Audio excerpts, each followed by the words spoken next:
Hello guys, welcome back to our channel. আমার আজকে তোমাদের সঙ্গে শেয়ার করছি পাস্তা রেসিপি। তো পাস্তাটা সিদ্ধ করার পরে মনে পড়লো বন্ধুদের সাথে একটু শেয়ার করি। তো পাস্তাটা সিদ্ধ করা হয়ে গিয়েছে, এবার আমি আলুটা ভাজবো, চলো দেখে নাও। এই যে কড়াই বসিয়ে দিয়েছি, এবার কড়াইতে তেল দিয়ে আলুটা দিয়ে আমি এবার তোমাদেরকে দেখাচ্ছি। তেলটা দেওয়া হয়ে গিয়েছে, এবার আলুটা ভেজে নিই, তারপর যে আলুটা দেওয়া হয়ে গিয়েছে, এবার আলুটা ভেজে নিচ্ছি।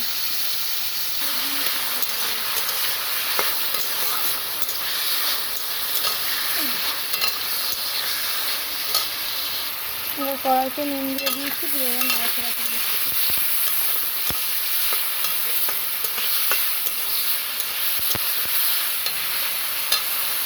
আলুটা ঠিক এরকম পর্যায়ে চলে আসবে, তখন হলুদ দিয়ে দিতে হবে। হলুদটা দিয়ে একটু নাড়াচাড়া করে নিলাম।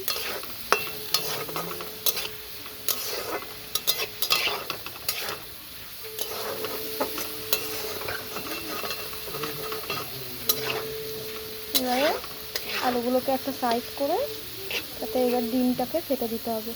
আমি ডিমটাকে ফেটে দিয়ে আবার তোমাদের সঙ্গে নিয়ে আসছি। যে ডিমটা দেওয়া হয়ে গিয়েছে, দিয়ে এবার একটু নাড়াচাড়া করে নিতে হবে।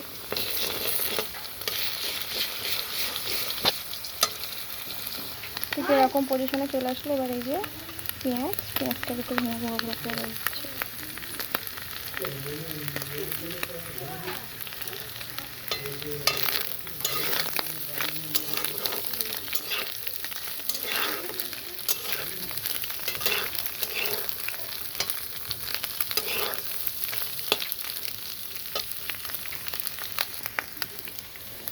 এই যে এই মশলাটা দিয়ে দিচ্ছি।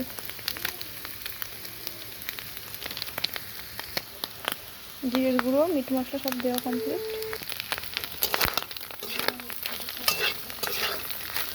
পাস্তাটা দিয়ে দিচ্ছি। পাস্তাটা দেওয়া হয়ে গেলে এবার নাড়াচাড়া করে নিচ্ছি।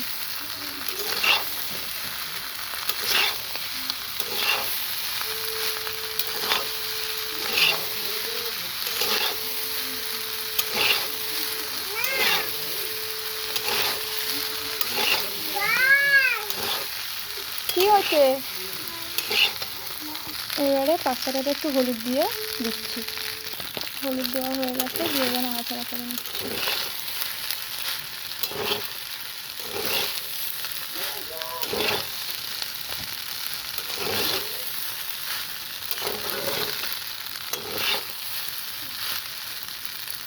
একটু ভালো করে তেল দিয়ে ভেজে নিচ্ছি।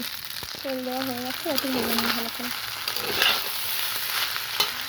এই যে পাস্তার জন্য শসা পেঁয়াজ রেডি হয়ে আছে। এবার ফাইনাল লুক নিয়ে আমি ফিরে আসছি। যে ফাইনাল লুক নিয়ে চলে এসেছি তোমাদের সঙ্গে। ভালো লাগলে একটু বেশি বেশি করে লাইক কমেন্ট শেয়ার করবে, সাবস্ক্রাইব করতেও ভুলবে না। ওকে, বাই, লাভ ইউ অল।